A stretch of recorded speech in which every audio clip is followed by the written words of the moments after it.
저 십자가에 주 예수를 보라.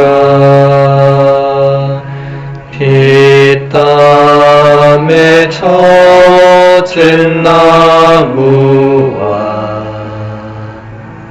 고귀한 못들, 고통과 괴로움을 대신 겪으시어 이 세상 치유해 주신 영광의 상처, 낮은 자로 오시어 사랑의 불씨로 자신을 불태워 이 세상 밝혀주셨네. 사랑의 불타는 주의 십자가처럼 우리도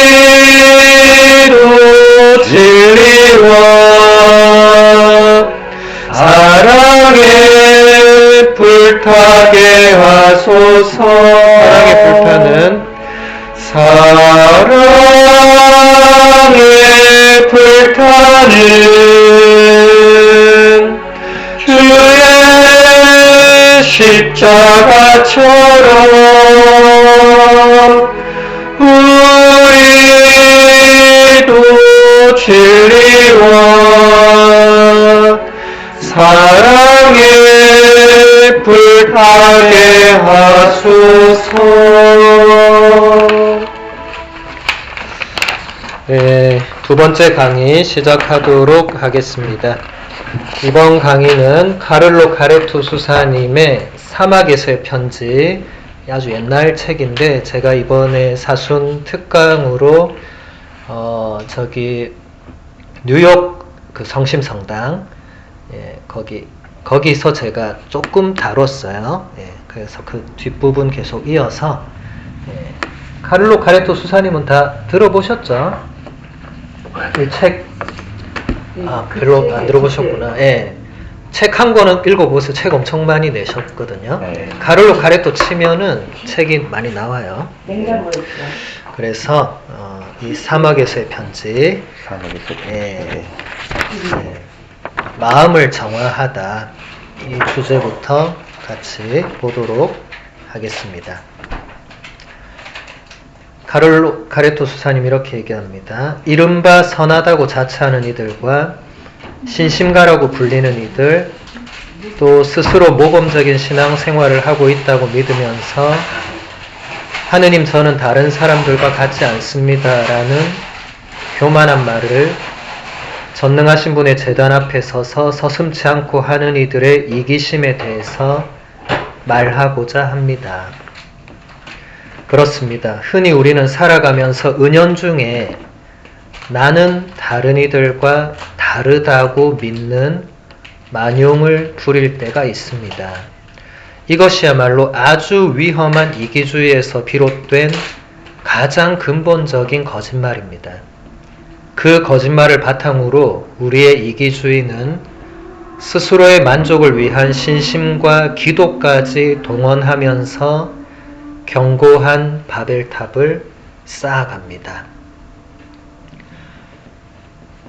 이게 루카복음서 18장에 나오는 그 바리사이와 세리의 기도에서 그 바리사이들을 지금 얘기하는 건데, 이게 그 바리사이들만 그런 게 아니고 우리가 자주 그렇게 한다는 거예요. 그 근본적인 밑바닥에는 뭐가 있냐면 나는 다른 사람들과 다르다. 그러니까 나는 저 사람보다는 낫다. 이런 생각이 밑에 있다는 거예요. 비교를 하면서 우리는 꼭 자기보다 못하게 보이는 사람과 자기를 비교하면서 아, 난 그래도 저 사람보다 낫지. 이게 위험하다는 거예요. 저도 사실 여러 강의 때 이런 얘기를 했었어요. 그래서 저는 자주 비교하려면 성인 성녀하고 비교해라. 나보다 안 돼 보이는 사람, 덜 열심한 사람하고 비교하지 말고 성녀 데레사하고 비교하든지 아우구스티노 성인하고 비교하든지 이렇게 해라. 그래야 뭔가 내가 부족하구나 이렇게 따라가지. 저 사람보다 낫다 이거는 뭐 묻은 개가 뭐 묻은 게 나무란 뭐 그거밖에 더 되겠냐. 근데 그게 카레토 수사님도 그런 사람들이 위험하다는, 그리고 그것은 근본적으로 거짓말이라는 거예요. 거짓말. 나는 누구누구보다 낫다. 나는 누구누구와 다르다. 이 자체가 거짓이라는 거예요. 그래서 여러분 그런 생각이 들 때 아, 내가 지금 위험한 생각을 하고 있구나. 그게 카레토 수사님이 뭐라고 하냐면 그게 바로 스스로의 만족을 위한 신심과 기도를 동원하면서 쌓아가는 바벨탑이다. 그래서 여러분 이것은 이제 열심하려는 사람들에게 카레토 수사님이 경고하는 거죠. 열심한 거 좋은데 열심하다 보면 이렇게 견고한 바벨탑을 쌓아가는 사람들이 있더라. 그리고 그 사람들 자칫 잘못하면 이거 안 깨지더라. 이제 옆에서 누가 말해도 안 먹히는 거예요. 너 지금 좀 위험해 하면 나 아니야. 이렇게 간다는 거예요. 위험한 거죠. 그래서 여러분 열심할 때 조심해야 돼요. 왜냐면 마귀들도 안 열심한 영혼은 안 건드립니다. 걔는 건드릴 필요가 없어요. 안 열심한데 뭘 건드려. 나도 알아서 안 열심한데. 근데 안 열심한 사람이 이제 열심하잖아요. 그럼 마귀들이 저거 안 돼 저거. 그럼 이제 살짝 가서 이런 마음을 탁 살짝 심어 놓는 거예요. 나 조금 열심하네. 그럼 옆에 안 열심한 사람이 보이거든요. 이때부터 조심해야 돼요. 우리가 쌓아 올리는 게 뭐 대단한 것 같습니까? 그거 아무것도 아닙니다. 하루아침에 무너질 수 있는 거 쌓아놓고는 아 이거 내가 좀 괜찮게 쌓은 것 같은데 이러고 있는 거예요. 특히 여러 활동을 하는 사람들이 이런 위험에 빠지기가 쉽고 실제로 그런 경우들이 많이 있다는 거죠. 그래서 여러분들도 그런 마음이 들 때 조심해야 됩니다. 우리가 항상 자신을 낮추는 게 쉽지 않죠. 우리 어제 제2독서에서 필리피서 2장 6절에서 11절의 그 그리스도 창가를 들었잖아요. 그리스도 예수님께서 지니셨던 그 마음. 그분께서는 하느님의 모습을 지니셨지만 하느님과 같음을 당연한 것으로 여기지 않으시고 오히려 종의 모습을 취하셔서 사람들과 같이 되셨다. 그것만 해도 엄청난 건데 그분은 거기서 만족하거나 이 정도 했으면 됐다고 머무르지 않고 더 자신을 낮추셔서 어디까지 낮추셨냐면 십자가 죽음에 이르기까지 순종하셨다.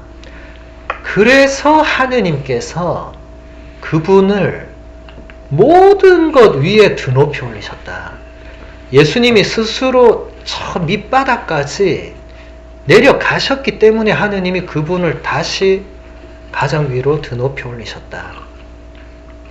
왜 우리가 그 말씀을 성지주일 때마다 듣겠어요? 3주간을 시작하는 그 거룩한 주일에 왜 그 말씀을 꼭 듣겠어요? 이 주간에 우리가 묵상해야 될 것이 바로 그 예수님의 한없는 자기 비움과 자기 낮춤 이라는 거죠. 그게 지금 여기서 얘기하는 하느님 저는 다른 사람들과 같지 않습니다 라고 성전 앞에서 오만하게 서서 기도하는 사람들과 딱 반대되는 모습이거든요. 그래서 여러분 성전에서 어떻게 기도하는지 한번 생각해 보세요. 나는 어떻게 기도하나. 예수님처럼 우리가 자기를 낮추고 비울 수는 없겠지만 적어도 나의 롤 모델이 그쪽이 되어야지 루카본서 18장에 나오는 바리사이가 되어서는 안 되겠죠. 그래서 우리가 항상 조심해야 될 게 뭔가 우리가 하느님의 일을 열심히 했을 때 이 정도면 괜찮다라는 자기 만족감이 올 때 이때 조심해야 됩니다. 대부분이 이때 걸려 넘어져요.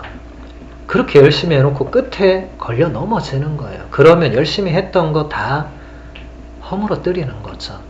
마귀들이 좋아할 일이죠.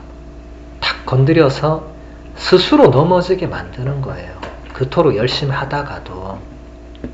그걸 우리가 항상 경계해야 됩니다. 그 다음 기도하기 위하여 라는 본문 잠깐 볼게요. 기도는 하느님과 우리 사이의 관계를 잘 드러냅니다. 우리가 어떻게 기도하는가는 우리가 어떤 사람인지를 말해줍니다.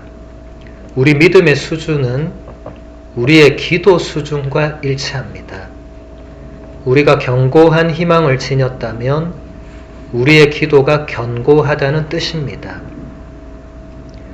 우리가 가진 사랑의 열정은 기도의 열정이기도 합니다.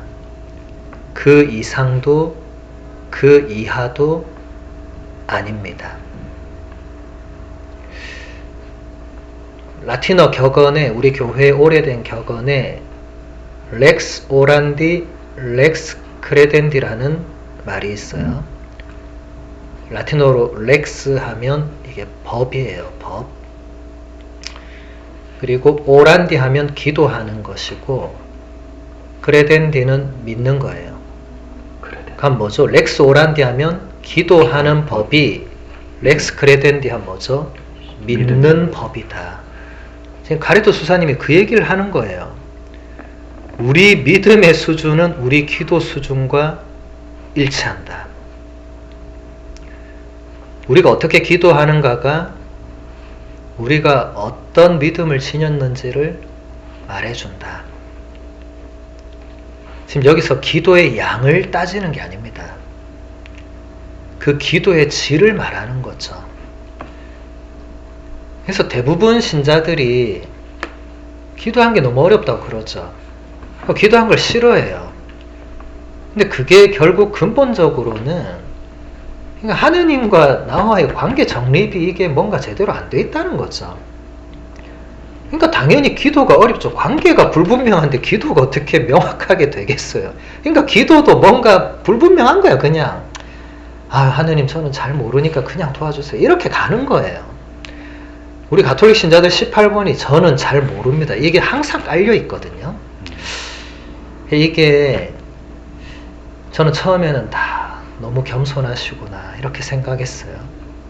근데 어느 날 가만 보니까 이게 진짜인 거예요. 진짜. 저는 그때부터 우리 교회가 그동안 왜 이렇게 신자들이 아무것도 모르도록 방치했나 이 반성을 하게 됐어요. 왜냐면 제가 이제 사목자니까 제가 책임이 있는 거예요. 저는 그 책임에서 자유로울 수 없어요. 사목자가 그걸 가르쳐 주고 나서도 안 하는 거는 그 사람 책임이지만 안 가르쳐 준 거는 사목자 책임이에요. 사목자들은 여기서 책임 있는 자세를 가져야 돼요. 본인이 책임이 있다는 걸 알아야 돼요. 영적 지도자잖아요. 본인이 영적 지도를 제대로 못했으면 책임져야 돼요. 사제들도 그 부분에 있어서는 자기 반성이 있어야 됩니다. 저도 마찬가지죠. 아니 신자들이 이렇게까지 신부님 저는 아는 게 없어요 하면 그동안 그러면 그 영적 지도자들이 무엇을 했는가. 그래서 한국 교회가 사목 방향에 대해서 저는 한번 큰 전환이 필요하다고 생각하거든요. 기존의 방향들은 제가 볼 때 가톨릭 교회가 이제 70년대, 80년대에 갑자기 한국 교회가 확 이제 부흥이 되면서 사람들이 물밀듯이 밀려왔거든요. 그래서 성당마다 뭘 했냐면 미사를 막 늘리고 들어오는 사람을 감당해내는 게 사목의 주 이유였어요. 가장 큰 패러다임은 이 밀려오는 사람들을 어떻게 할 것이냐, 막 예비자 입교를 엄청나게 하고 계속 교리하고 세례하고 막 미사를 늘리고 어린이 미사 이제 나누고 중고등 미사 나누고 청년 미사 나누고 자리가 모자랐어요. 맨날. 그러다 보니까 이게 어떻게 관리하느냐가 사목의 주된 쟁점이었어요.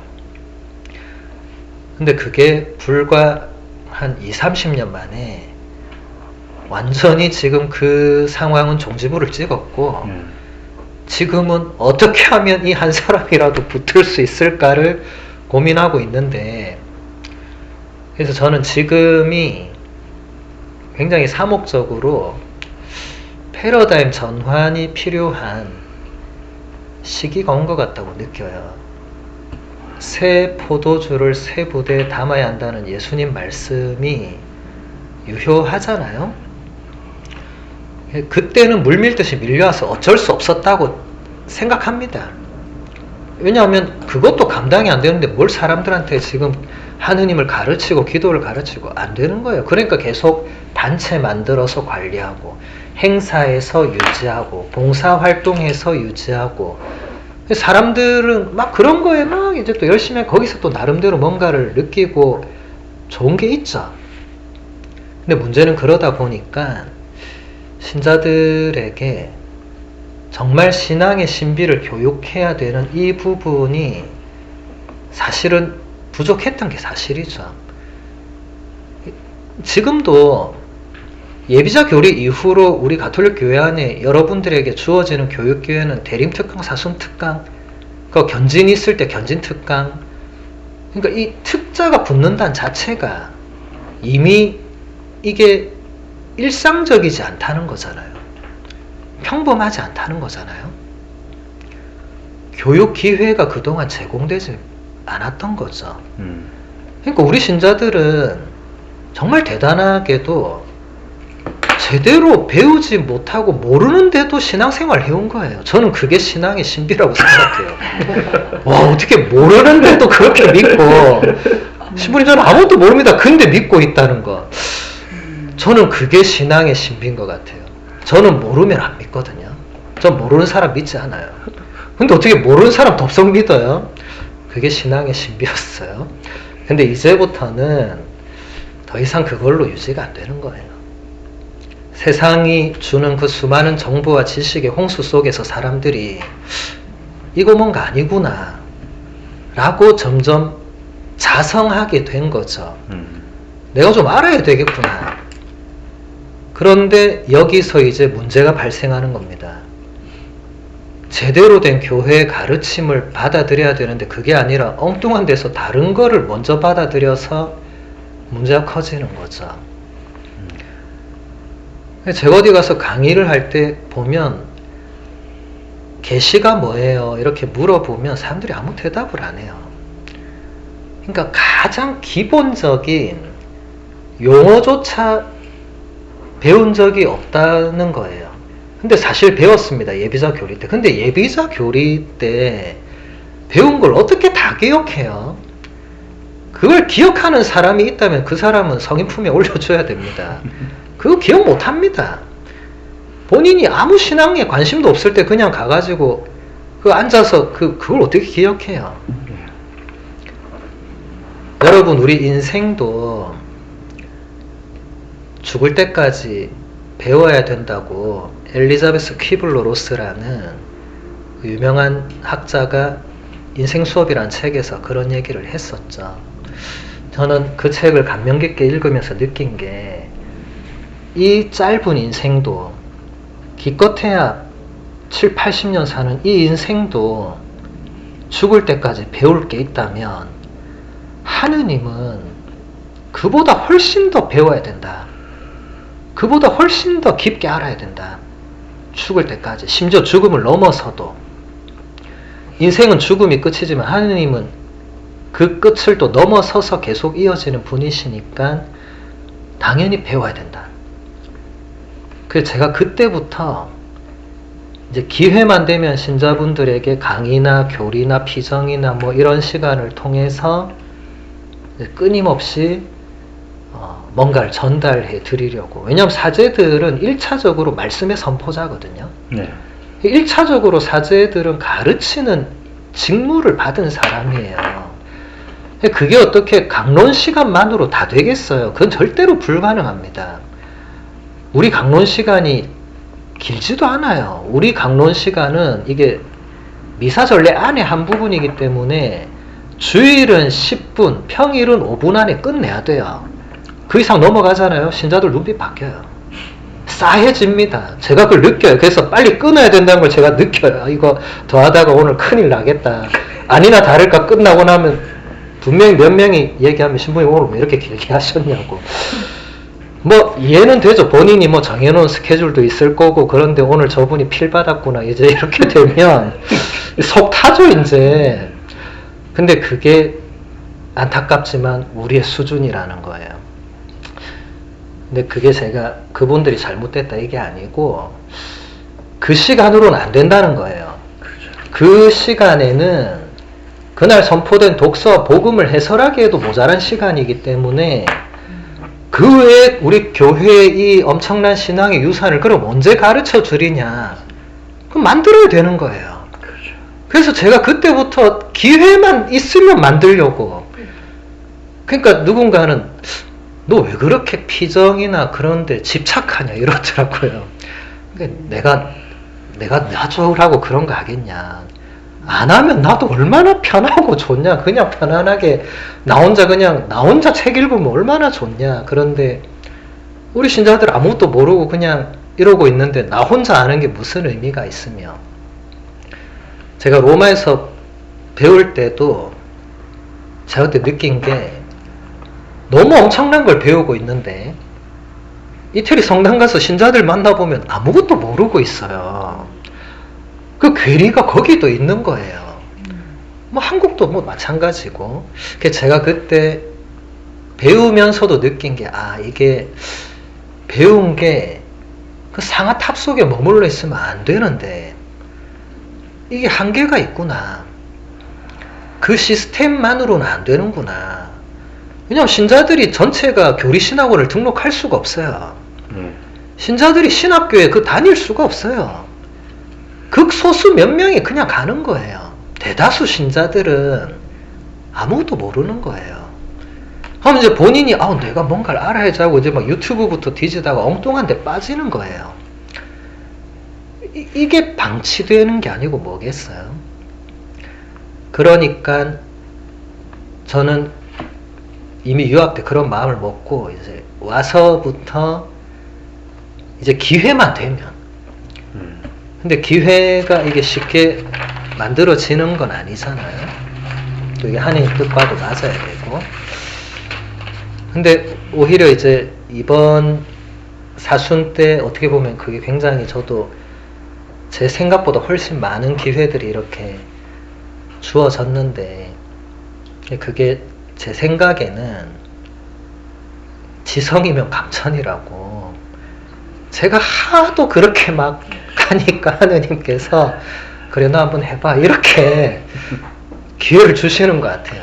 제가 하느님 이게 반드시 필요합니다. 해야 됩니다. 막 노래를 불렀더니 그래 한번 너 마음껏 해봐라. 기회를 주신 것 같고 우리말 격언들을 틀린 말이 없어요. 하늘은 스스로 돕는 자를 돕고 정말 제가 이번 사순 때 저는 제 평생 이런 사순이 없었어요. 온 동북부가 저를 불렀어요. 저는 숨 쉴 틈이 뭐 돌아서는 게 무서웠어요. 돌아서면 뭘 다른 걸 해야 되니까 이거 왜 이러지 싶을 정도로. 근데 어느 날 그 강의를 하러 간 차 안에서 그냥 그런 느낌이 들더라고요. 하느님께서 네가 원하는 대로 해봐라 한번 이런 느낌. 네. 근데 그게 그분께서도 그게 좋다고 보셨으니까 그걸 허락해 주시는 거지. 그분 뜻이 아니면 허락 안 됐을 거예요. 그렇게 저를 불러도 제가 못 가면 못 가는 거예요. 근데 이번 사순 때 놀랍게도 제가 못 간 곳이 없어요. 어떻게 이래저래 다 갔어요, 결국은. 그러니까 그게 뭔가 헛되지 않았구나. 그리고 정말 그게 필요하다고 저도 느꼈지만 아마 신자들에게도 그게 느껴졌겠구나. 네. 그리고 하느님과 그분의 계획과 신앙의 신비를 배우는 것은 죽을 때까지 해야 된다. 이건 저의 신념인데 이 신념이 이제 조금씩 먹히고 있는 게 아닌가. 그래서 또 4월부터 이제 중강의도 계속 이어지고 하면 어쨌든 계속 저도 뭔가를 전달해 드릴 수 있고 이제 원하는 분들은 뭔가를 배울 수 있죠. 그래서 여러분들이 이제는 몰라서 못한다 뭐 그런 세상 지나갔어요. 그거는 이제는 핑계가 될 뿐. 예전엔 진짜 몰라서 못했어요. 인터넷도 없던 시절, 아무것도 없던 시절에는 오로지 본당 신분이 한 말씀에 의존해서 의탁해서 배웠어야 됐는데 지금 시대는 전혀 그렇지 않습니다. 여러분이 마음만 먹으면 이런 책을 얼마든지 구입해서 읽을 수 있고 뭐 이북을 볼 수도 있고 뭘 요즘은 안 되는 게 없어요. 스마트폰으로 성경과 성물들 다 볼 수 있는 놀라운 세상을 우리는 아무렇지 않게 살고 있어요. 옛날 성인 성녀들은 꿈도 못 꾸는 일이었죠. 맞습니다. 이제는 뭔가 다양하게 넓어졌지만 그래도 제가 볼 때는 부족함이 많아요. 왜냐하면 배운다는 거는 그렇게 이거 맛보고 저거 맛보고 그렇게 해서는 안 되거든요. 배우는 건 체계적이어야 돼요. 우리 일반 교육도 보세요. 엄청 체계적이에요.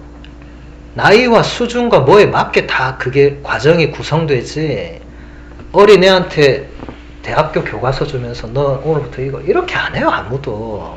어린애는 애들끼리 놀면서 배워라 이렇게 하는 거잖아요. 다 단계가 있는 거예요. 영적인 여정도 단계가 있거든요. 근데 어쨌든 중요한 것은 우리 가톨릭 신자들이 그동안 정말 놀랍게도 그런 배움의 과정이 거의 없이도 진짜 하느님을 붙들고 성모님 치맛자락을 붙들고 왔다는 거는 저는 생각할수록 놀랍더라고요. 그거는 정말 놀라운 일이에요. 경이로운 일이에요. 사실 순교자들이 제대로 배웠겠어요? 그 옛날에. 근데 순교를 했어요. 저는 순교자들만 생각하면 꼭 배우지 않더라도 순교가 가능한 뭔가가 있구나 또 느낍니다. 근데 아까도 얘기했지만 오늘날 시대가 순교의 시대는 아니니까 우리는 내가 배울 수 있으면 계속 배워야 됩니다. 기도 배워야 됩니다. 신앙 배워야 됩니다. 배우면 사람이 알게 되잖아요. 알게 되면 기쁨을 누리거든요. 맞아요. 기쁨을 알면 또 하게 되고 그래서 기도를 하기 싫다는 사람, 기도를 안 하는 사람은 본인 책임도 있겠지만 세례받고 나서 단 한 번도 기도에 대해서 배운 적이 없다고 하는 사람들에게는 그 사목자들의 책임이 반드시 있는 거예요. 아니 기도하는 방법을 가르쳐주지도 않고 기도해라 하면 이 사람이 얼마나 괴롭겠어요. 내가 뭘 할 줄 아는 것도. 그럼 옆 사람한테 이제 물어볼 거 아니 너 어떻게 하는. 근데 얘도 비슷하거든 보면. 그래서 난 몰라서 그냥 아침 저녁 기도하는데 그래서 이제 또 아침 저녁 기도부터 해보고 대단한 거예요. 대단한. 맨 땅에 헤딩하는. 저는 그런 게 좀 안타까운 게 왜 그동안 그런 기회가 없었나. 근데 그동안은 게 여러 가지 다른 뭐 시대적 이유, 사목적 이유 뭐 있었겠죠. 이제는 하나씩 가르쳐 줘야 되는, 예. 가르쳐 주고 나서 안 하는 건 그거는 본인 책임이죠. 근데 안 가르쳐 주고 너 기도했어 안 했어? 이거는 학교 선생님이 아무 수업 시간 설명 안 하고 너 이거 왜 몰라 하는 거랑 똑같은 거거든요. 그건 선생님 잘못이에요. 안 가르쳐 줘놓고 학생을 다그치면 안 되잖아요. 그래서 제가 이런 시간, 이런 기회를 끊임없이 가지려고, 저도 이런 시간 가지면 제 개인 시간 하나도 없잖아요. 제가 지금 여기서 여러분랑 같이 있는데 개인 시간이 어디 있습니까? 하나도 없죠. 그러면 저한테도 어떻게 보면 이거 제 시간 다 봉헌하는 거잖아요. 근데 저의 시간을 봉헌할 만큼 이게 의미가 있다고 생각되니까 월요일이 쉬는 날, 전 그런 거 없어요. 뭐 쉬는 날이 딱히 정해져 있는 게 어디 있어요. 그냥 뭘 해야 되면 하는 거고, 뭐 쉴 수 있으면 쉬는 거고. 저는 미국에 와서 전반 2년을 너무 잘 쉬었기 때문에 하나님께 쉰다는 말도 못해. 저는 그때는 너무 2년 동안 은수자로 너무 이렇게 쉬어도 되나 가끔 그런 생각을 했기 때문에 이제부터는 주님 당신께서 명하시는 대로 하겠습니다. 어디 가라 하면 예 가겠습니다. 뭐 오라면 오겠습니다. 이렇게 되는 거죠. 그래서 여러분들이 어쨌든 배워야 되고, 배운 것을 또 여러분 주위에 아직 모르는 분들에게 전해야 되고, 신앙의 신비는 죽을 때까지 알려고 애써도 우리가 다 못 알고 죽을 건데, 그렇다고 해서 그냥 포기하는 건 아니거든요. 장님 코끼리 만진다 이런 얘기 아시죠? 예. 장님이 코끼리 만져보고 아 이게 코끼리구나 할 때 장님이 아는 코끼리는 어느 정도겠어요? 본인이 만진 그거밖에 아닌 거죠. 사실 코끼리가 아니잖아요. 사실 우리가 하느님을 찾는 게 딱 그 수준이거든요. 사실은 내가 더듬거리면서 아 하느님 이런 분이구나 요 정도 알아요. 근데 하느님은 그보다 훨씬 더 크고 위대한 분이거든요. 그럼 더 배우는 수밖에 없어요. 더 배우는 게 제가 볼 때는 장님이 눈 뜨는 거예요. 눈 뜨고 코끼리가 이런 거였네 라고 하는 게 이제 배움의 열매가 되는 거죠. 전 지금도 공부하지만 공부할 때마다 느끼는 게 내가 아는 것보다 모르는 게 이렇게 많구나. 맨날 느껴요. 아 내가 이렇게 모르는 게 많구나. 이것도 신자들한테 전해야 되겠구나. 이렇게 되는 거예요. 근데 오늘날은 좋게 보면 교회 역사상 이렇게 많은 책들을 우리가 접할 수 있는 시대는 교회 역사상 한 번도 없었습니다. 교부들도 이렇게 책을 편하게 보지 못했어요. 책이 없었어요. 그래서 사실 교부들도 보면 기껏해야 진짜 이 유명했던 분들의 그 작품들, 그것도 양피지 사본을 겨우 좀 어떻게 막 그거 몇 개 보고 막 배우고 했던. 근데 오늘날은 얼마나 많은 이런 좋은 책들이 그냥 11,000원밖에 안 하는, 10불도 안 하는 거예요. 우리 어디 가서 맛있는 거 먹는 그 돈 생각해 보세요. 그거 한번 먹고 나면 끝이지만 이런 책 안에는 우리가 배워야 될 유익한 보화들이 너무 많이 있죠. 그래서 저는 좀 안타까운 게 우리 한국 사람들이 책을 안 보거든요. 이게 안 되더라고요. 제가 아무리 강조하고 읽으라고 권하고 선물하고 별짓을 다 해도 안 되더라고요. 그래서 저는 그 부분은 제가 이제 놨어요. 왜냐하면 안 되는 걸 너무 하면 안 되더라고요. 그래서 다른 방식으로 이제 제가 오히려 책을 들고 와서 여러분이 안 읽겠지만 제가 어느 정도 이 부분에서 얘기해드리면 그냥 이 책 이런 내용이다 라고 알 수 있습니다 하면서 제가 그때부터는 책만 가지고 강의하기 시작했어요. 근데도 할 게 너무 많은 거예요. 이 책 한 권도 엄청난 거예요. 근데 요즘 좋은 책이 너무 많아요. 계속 쏟아지죠. 여러분은 이걸 당연하게 생각할 건데 불과 100년 전만 생각해 보세요. 이건 당연한 게 아닙니다.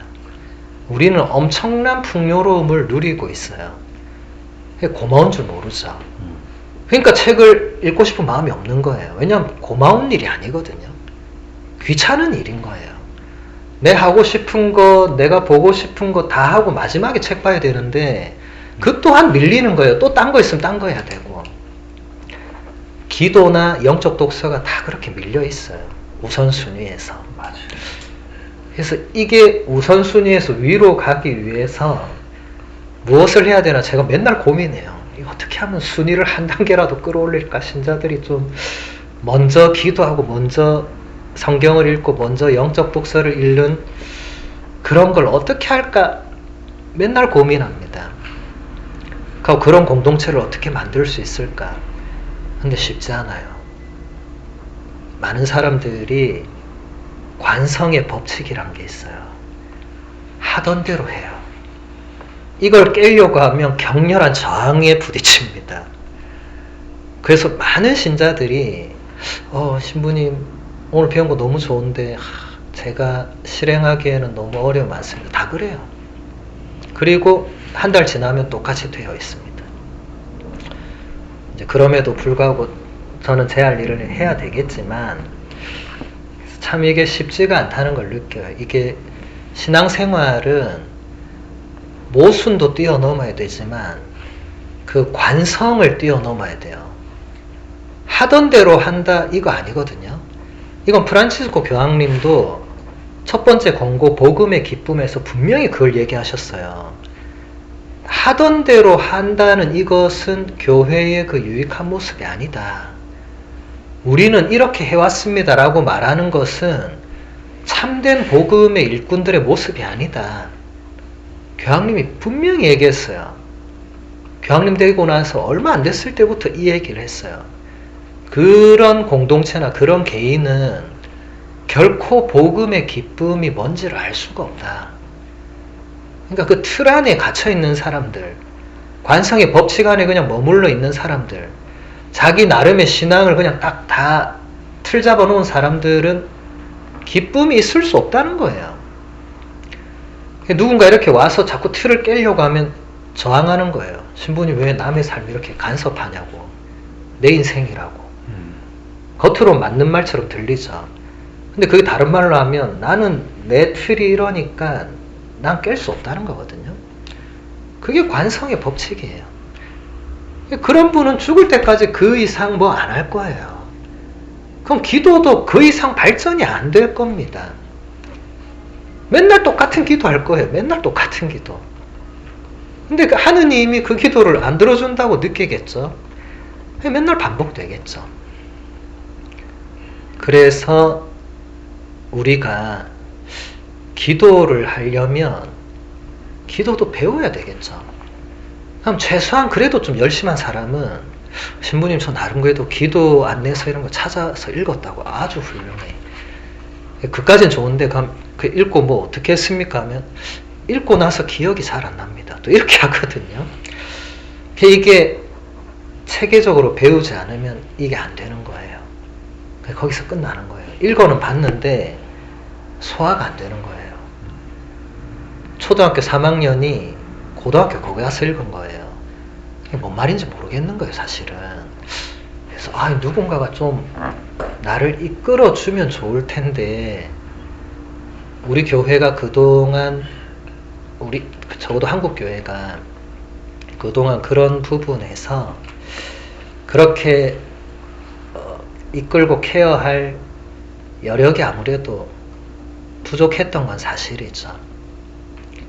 하지만 이 풍요로운 시대에는 더 이상 그게 부족하다고 할 수도 없죠. 이제는 신자 숫자가 예전 같지가 않잖아요. 맞아요. 예전에 반의 반도 안 돼요. 제가 어릴 때 생각해보면 지금 신자 수는 거의 맨투맨으로 뛰어도 될 만한 숫자예요. 예전 같으면 어림택도 없는 일이죠. 막 사람이 꽉꽉 찼으니까 이거는 제 생각에도 이거는 어떻게 할 수가 없는 거예요. 그거는 그 관리하기에도 힘들었을 거예요. 너무 많이 오니까. 미사 대수 늘리는 것도 그럼 신부님들은 그것만 해도 지쳐 쓰러지는 거예요. 그 나머지 단체들 유지하고 이것만 해도 막 힘들어 죽겠는 거예요. 근데 이제는 그런 시대가 지났잖아요. 그리고 아마 우리 생애에는 다시 그런 시대가 오지 않을 것 같아요. 그러면 이제는 이제 지나간 건 지나간 거고, 이제는 우리 각자가 이제 정말 더 하느님을 배워나가고 알고 좀 체계적으로 깊이 있게, 신부님 지금 저는 늦은 것 같습니다. 그렇지 않아요. 여러분 자꾸 육신의 나이로 배움의 기회를 재단할 필요 없습니다. 그래서 가장 늦었다고 생각될 때가 가장 빠른 때예요. 그래서 지금부터라도 배워나가면 됩니다. 여러분도 조금씩 배워보면 느끼겠지만 정말 배울 게 너무 많구나. 근데 그건 그래서 힘든 게 아니라 그래서 기쁜 거죠. 또 이렇게 해서 하느님을 조금 더 알아가고, 또 이걸 통해서 또 하느님의 사랑을 조금 더 느끼고, 정말 저는 공부하면서 하느님 현존을 정말 강하게 느끼거든요. 그러니까 제가 말하고 싶은 거는 공부하면서 하느님이 그 순간 제 옆에서 그래 힘내라 이게 아니고, 그 공부하는 내용 안에 하느님이 현존해 계시는 걸 느껴요. 이 엄청난 내용이 벌써 우리 어떤 교부가 이걸 이렇게 해서 그분이 하느님을 이렇게 느꼈구나. 이 엄청난 거예요. 그래서 저는 그것을 어떻게든 전하기 위해서 안간 힘을 쓰는 거죠. 안간 힘을. 아멘. 제가 할 수 있는 기회는 어떻게든 만들어서 신자들 바짓가랑이 붙잡고 우리 한번 이거 좀 해보자고 막 이렇게 해도 대부분은 그냥 신부님 저는 살던 대로 살겠습니다 이렇게 나와요.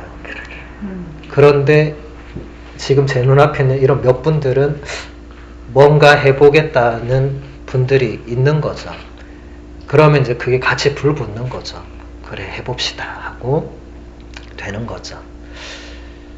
그래서 우리가 이런 피정이나 강의나 함께 기도하는 시간이나 이런 것들이 저는 한 번도 헛되다고 느껴본 적이 없어요.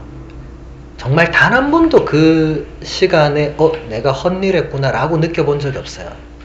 근데 다른 시간들, 그냥 인간적인 친교를 나누거나 그냥 행사를 하거나 이럴 때는 돌아서서 끝나고 혼자 조용히 감실 앞에서 조배를 하면 그 시간이 조금 무의미했다는 느낌이 들 때가 많아요. 물론 그 시간 전체가 무의미하진 않겠죠. 근데 그게 뭔가 하느님께서 원하시는 방향이 아니었구나 이렇게 느끼는 것도 있고, 근데 적어도 최소한 피정이나 강의나 함께 기도나 찬미를 드릴 때는 끝나고 나서 조용히 하느님 앞에서 기도할 때 그 순간이 헛되었다고 느꼈던 적은 단 한 번도 없습니다. 하느님께서 뭔가 함께 하신 거죠. 여러분의 목마름도 거기에 있는 거예요. 그런 시간이 없으니까 목마른 거예요. 있는데 목마른 거는 그 시간이 문제가 있는 거예요. 근데 제가 볼 때는 그런 시간이 없어요. 없으니까 어떻게든 피정을 만들어 보려고 제가 막 온갖 그걸 해가지고 뭐 2명만 있어도 피정을 하겠다고. 왜냐면 예수님이 2이나 3사람이 내 이름으로 모인 곳에 나도 함께 있겠다고 하셨으니까 저는 그 말씀 붙들고 2명만 이상만 되면 피정을 하겠다고. 숫자가 중요한 건 아니니까. 근데 어쨌든 여러분들이 그런 마음을 지니면 점점 기도가 기쁨이 올 거예요. 힘들지 않을 거예요. 모를 때 기도하면 힘들어요. 왜냐하면 이게 불명확하고 뭔가 불분명하니까 이렇게 기도하는 게 맞는 건가? 이렇게 되면 힘든 거예요. 그럼 하기 싫은 거예요. 아니 이게 뭔가 확실함이 없는데, 확신이 없는데 이거 하면 뭐하나? 그럼 점점 안 하게 되죠. 근데 그거는 본인 책임이 아니에요. 단 한 번도 기도를 가르쳐 주지 않은 누군가의 책임이 있죠.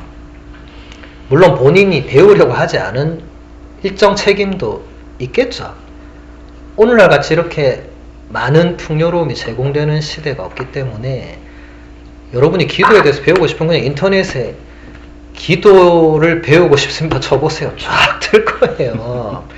물론 거기서 이제 잘 선별해야 되겠죠. 가톨릭 교회가 이렇게 인정하는 책이나 또 그 성인 성녀들의 가르침을 중심으로 보면 되겠죠. 근데 그걸로는 여러분들이 체계적으로는 배울 수 없기 때문에, 그래서 제가 그 온라인 줌 강의를 기획했던 것도 이게 한두 번 해서 될 일이 아니다. 이걸 제가 깨달았거든요. 지속성이 필요하다. 교육은 지속적으로 이루어져야 된다. 그래서 10번 찍어 넘어가지 않는 나무 없다는 격언 있죠. 제가 그 격언을 가지고 줌 강의 10번 하기로 했어요. 10번 찍으면 넘어간다더라. 그 10번을 하고 그 10번 들은 사람이 뭐 하나를 건지지 않겠느냐. 그래서 10번을 하는 거예요. 근데 여러분 생각해 보세요. 모든 대학 강의도 한 학기에 수업 최소 10번 하게 돼 있어요. 한 학기에. 10번 찍어서 넘어간다는 거잖아요. 그래서 이게 여러분들이 앞으로도 뭔가를 배울 때는 몇 번 하다 포기하고 이러면 배우면 안 되거든요. 지속해야 돼요. 지속. 예. 그래서 지속을 어떻게 해야 되는가는 이제 주위의 신부님이나 수녀님들한테 끊임없이 도움을 청해야 되겠죠. 아니면 이제 저한테 뭐 책을 추천해 달라고 하든지, 아니면 뭐 저하고 또 피정을 하든지, 뭘 어쨌든 기회가 되면 계속 그런 배움의 기회가 올 거니까. 또 책의 좋은 점은 이 책이 만약에 여러분에게 도움이 된다면 이분의 다른 책도 반드시 도움되게 돼 있어요. 그건 분명한 사실이에요. 카를로 카레토 수사님이 책 한 권이 내 마음을 사로잡았으면 이분의 다른 책도 반드시 나를 사로잡게 되어 있어요. 그리고 더 놀라운 거는 그분이 또 다른 좋은 책을 또 얘기해요. 이분이 로마노 과르디니나 많이 인용해요. 그럼 또 로마노 과르디니를 찾아보면 되는 거예요. 그럼 또 그분도 분명히 나를 움직이게 되어 있어요. 이렇게 훌륭한 스승은 끊임없이 다른 훌륭한 스승을 알려줘요. 너 저분도 봐라. 이렇게 하게 되어 있습니다. 이제 이렇게 제대로 뛰어들게 되면 이제 여러분들이 하느님이라는 이 무한한 바다에 우리가 이제 발을 잠깐 담그고 있는데, 먼저 발 담그고 이제 푹 들어갔던 분들이 알려주는 거예요. 어떻게 하면 한 발 더 들어갈 수 있는가. 여러분 바닷가에 발 담글 때 더 들어가면 두렵거든요. 근데 어떻게 그 두려움을 넘어서야 깊은 바다로 헤엄쳐서 가는 거예요. 안 그런 사람은 맨날 발만 담궜다 빼거든요. 바닷가에서. 그렇게 하는 신자들이 굉장히 많습니다. 발은 담궈보는데 더 못 들어가거나 안 들어가요. 많은 이유가 있겠죠. 그런데 이미 그 깊은 바다, 하느님이라는 이 깊은 바다에 푹 잠겼던 분들은 어떻게 잠길 수 있는지를 다 우리에게 가르쳐주고 알려줍니다. 교부들이 그랬고, 그 이후에 수많은 성인 성녀들이 그랬고, 또 지금 현대의 수많은 좋은 영성 작가들이 계속 그 작업들을 하고 있어요. 굉장히 감사한 일이에요. 저는 좋은 책들을 만날 때마다 뭐 제가 책 쓸 필요 없어요. 이미 너무 좋은 책이 많아요. 죽을 때까지 저도 다 못 읽고 죽을 거기 때문에. 교부들 작품도 아우구스티노 성인이 1000권 넘게 썼어요. 자기 혼자서. 그걸 어떻게 다 읽습니까? 제가 아무리 교부학자라 해도 안 돼요. 저도 안 되거든요. 그러니까 하느님이 무한하시다는 게 그런 데서도 드러나는 거예요. 한 사람의 성인이 하느님에 대해서 책을 1000권을 써도 모자란 거예요. 그건 말 다 한 거 아니에요. 근데 그 1000권이 똑같은 책이겠어요? 아닙니다. 다 다릅니다. 그래서 저도 똑같은 강의를 하지 않아요. 아니 할 게 이렇게 많은데 뭘 했던 걸 어디 가서 또 다시 뭐하러 그렇게 이 새로운 게 너무 많은데. 물론 이걸 제가 먼저 익히려면 시간이 필요하죠. 그래서 여러분들이 배움의 기회는 지금 굉장히 어떻게 보면 우리는 그러기에 좋은 시대를 맞은 거예요.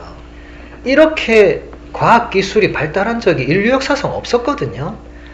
그게 부작용도 많겠지만 이걸 좋게 활용하면, 우리 아까도 그런 얘기 했잖아요. 사도 바오로는 온라인 강의란 걸 생각도 못했을 거예요.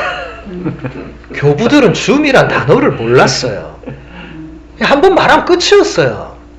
근데 지금은 이렇게 강의한 것도 제가 유튜브에 올리면 두고두고 누군가가 또 들어요. 들을 수 있어요. 이거는 정말 성인 성녀들이 상상을 못했던 세상입니다. 배우려고 마음먹으면 모든 것을 할 수 있는 시대에 우리가 살고 있어요.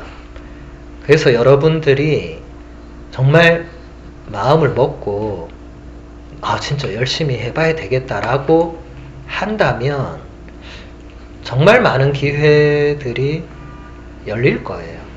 저도 계속 그것을 제공해 드릴 거고, 저는 하느님께 약속드린 게, 제가 하는 저 줌 강의는 제가 죽을 때까지 하겠습니다. 그래서 신자들이 제가 배울 기회가 없어서 이 말을 못하게, 적어도 거기서 저는 최소한 제가 배울 기회를 제공했다고 그렇게 제가 약속을 드렸죠. 줌 강의를 1년에 그 2번을 제가 하는데, 사람들이 볼 때 뭐 신부님은 공부했으니까 그냥 누워서 떡 먹는, 식은 죽 먹는 거 아니에요? 이렇게 얘기하는 분들이 계시더라고요. 그래서 거기에 대놓고 제가 얘기할 건 없지만, 어쨌든 오늘날은 정말 감사하게도 많은 신부님 수녀님들이 이렇게 너도 나도 우리 신자들에게 그런 본인이 체험한 것, 또 뭔가 신자분들에게 가르쳐 주려고 하는 것, 이게 지금 많은 분들이 그렇게 하시니까 또 굉장히 감사하죠. 그래서 온라인이라는 이 매체를 잘 활용해서 그렇게 하는 분들이 계시다는 것도 어쨌든 감사할 일이죠. 그래서 우리가 이제는 여러분들 마음이, 그래 내가 이제 정말 배워야 되겠다, 맨날 모른다 하지 말고 나 좀 배워야 되겠다, 배워서 제대로 좀 해야 되겠다, 기도도 제대로 하고 미사도 제대로 드리고 뭘 좀 제대로 해야 되겠다, 맨날 그냥 어슴푸레 뭔가 이걸까 아닐까, 그 언제까지 그렇게 우리가 신앙생활을 해야 되겠어요? 물론 우리가 한계는 있어요. 사도 바오로도 분명히 얘기했어요. 우리가 지금 여기서는 모든 것이 어렴풋하게 보일 거다. 나중에 가서 그때서야 모든 것이 명확해질 거다. 물론 그렇긴 합니다만, 그렇다고 바오로가 그러고 나서 아무것도 안 했느냐? 그렇지 않죠. 미친 듯이 다녔죠. 바오로는 온라인이 없던 시대에 살았기 때문에 두 발로 그냥 미친 듯이 가서 끊임없이 전달했죠. 본인이 만난 예수님, 본인이 알고 있는 복음, 무조건 전달하려고 했죠. 우리는 바오로 사도의 후예들이잖아요.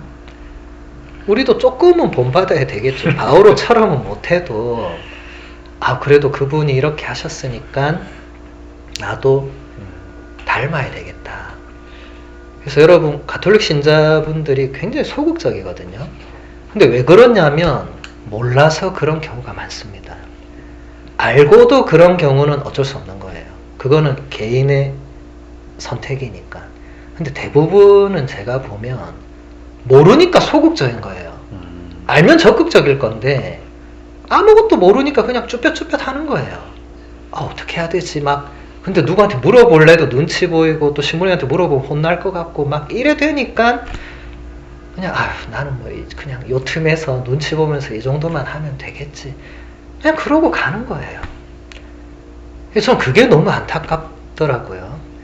저분들이 바깥 세상에서 날고 기는 분들이 성당만 오면 무슨 링겔 맞은 환자처럼 아우 신부님 저는 아무것도 모르고요 이렇게 하니까 아니 예, 밖에서는 왜 날아다니는 분들이 왜 성당만 들어오면 왜 링겔 누가 꽂았어요 또 근데 누가 꽂았는지 몰라요 모르는데 그 링겔을 이제 뽑아야 되는 저는 그런 이 생각이 들더라고요 저 링겔을 내가 뽑아야 되겠다 저분이 성당에서도 좀 날아다녀야 되겠다 링겔 누가 꽂았는지 모르지만 내가 뽑아야 되겠다 그런 생각을 합니다 여러분들도 만약 여러분 팔에 그런 링겔이 꽂혀 있다면 그거 뽑아야 돼요 누가 안 뽑아줍니다 내가 뽑아야 돼요 내가 뽑고 더 이상 환자처럼 그렇게 신앙생활 하면 안 되고 밖에서 하듯이 여러분 밖에서 뭐 배우듯이